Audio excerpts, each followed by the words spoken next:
Today we're going to discuss what we can learn about storytelling from manga, specifically the elements that mangaka usually use to keep their story moving. By analyzing page layouts and panels, we'll touch on the flow and tone of the story. We'll find meaning in how the artist chooses to draw details so that the reader can understand what's going on. Let's learn from some masters so that you can better approach your own manga making and storytelling.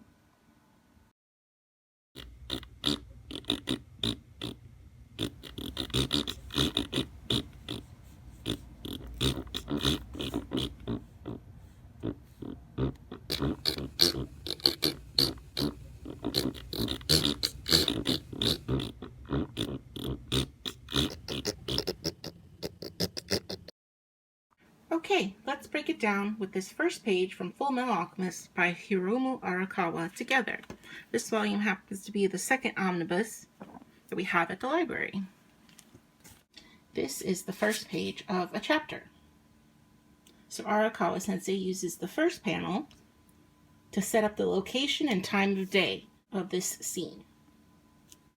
Emphasis is placed on the silence of this scene, as there are no noises outside, and the second panel focuses on the dripping water trope. There is no dialogue even in the following panels, but we can clearly interpret what's going on. We can tell that this woman, Izumi, is very disappointed in her students, Ed and Al. Her expression says it, her body language says it, and the silence says it. Even though she is sitting at eye level with the boys in the third panel, the last two panels present her gaze as looking down at and on them, mostly Ed, the older brother, who is highlighted in the foreground and framed by the darkness of his younger brother. They are also clearly deferring to her superiority. To teach you about flow, let's go through the panels with a highlighter to mark where your eyes are meant to move.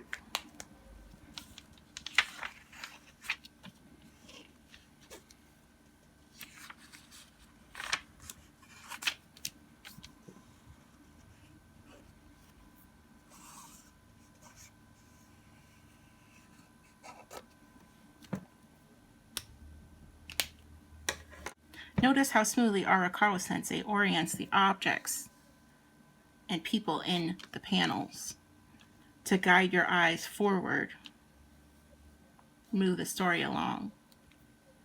A mangaka could theoretically just draw each panel of a page the same size and not worry about orientation or flow.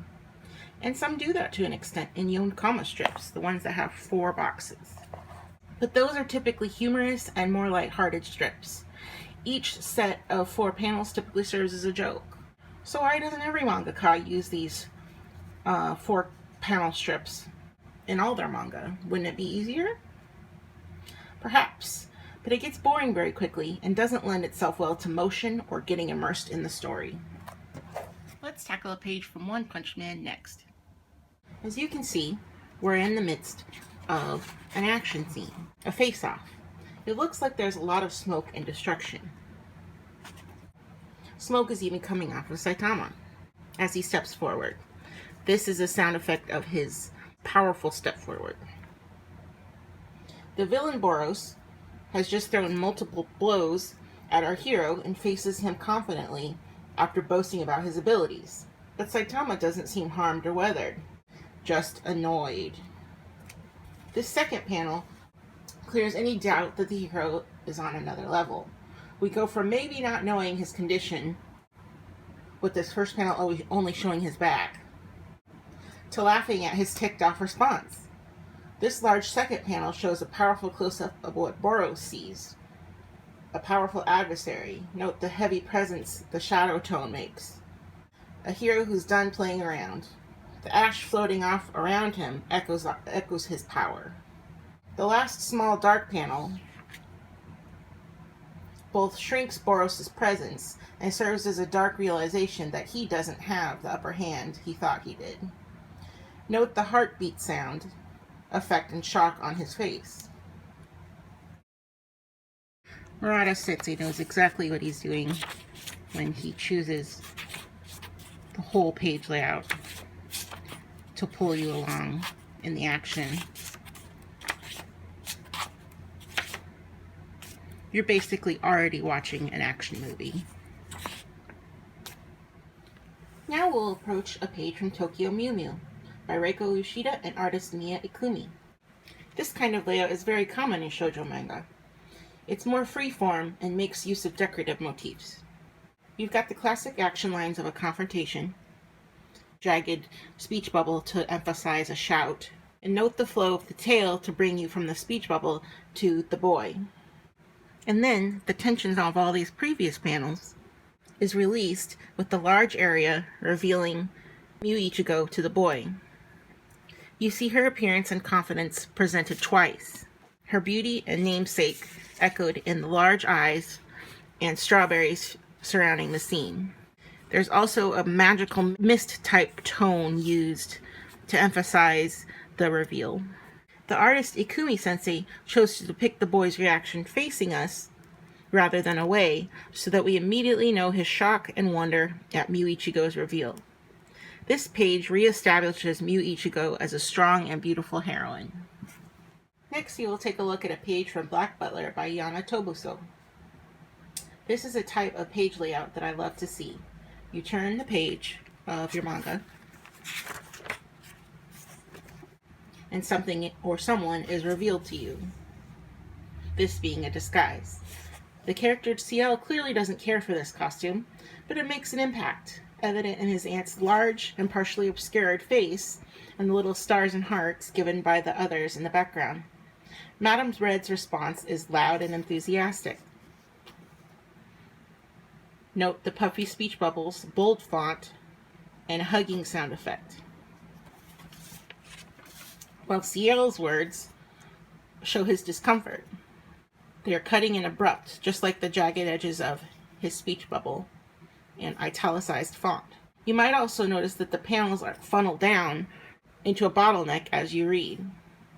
We go from the shock of this costume reveal to motherly suffocation very quickly, as Ciel is smothered by both Madame Red and the panel itself. If we were to take a highlighter and analyze the flow again, your eyes would immediately go this way.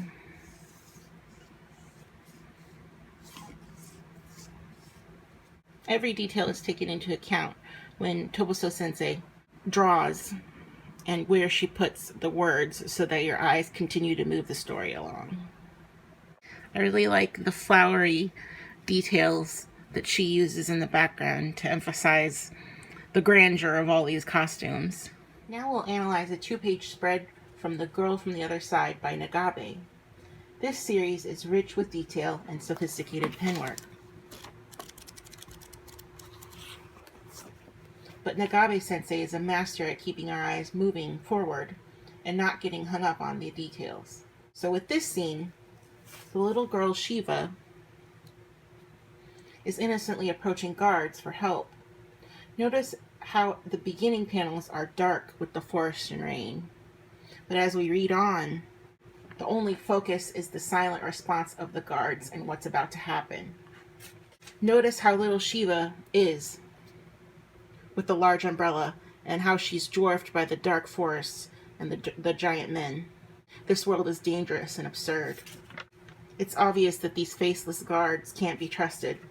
They stick close together in fear, do not reply to Shiva, and so quickly and without warning turn to violence. The scene turns dire so quickly because Nagabe-sensei makes each panel larger and without noise or background detail once we leave Shiva. 2 of the panels emphasize the darkness of this guard with the tone used and exclude his face. This one even doesn't even show his face except for his nose. What will become of Shiva? Check out The Girl from the Other Side by Nagabe to find out.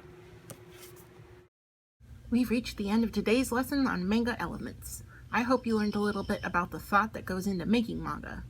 Each page might only take you seconds to enjoy, but they took artists hours to create. Don't forget that we have multiple collections of manga for different age groups here at Escondido Public Library, and they grow every year. The same goes for our digital manga titles on OverDrive and Libby. All you need is your library card. We're also trying out Hoopla. They have a modest collection of manga to check out too. Visit our website to learn how to log on to these free apps. Thanks for watching. We'll see you again soon.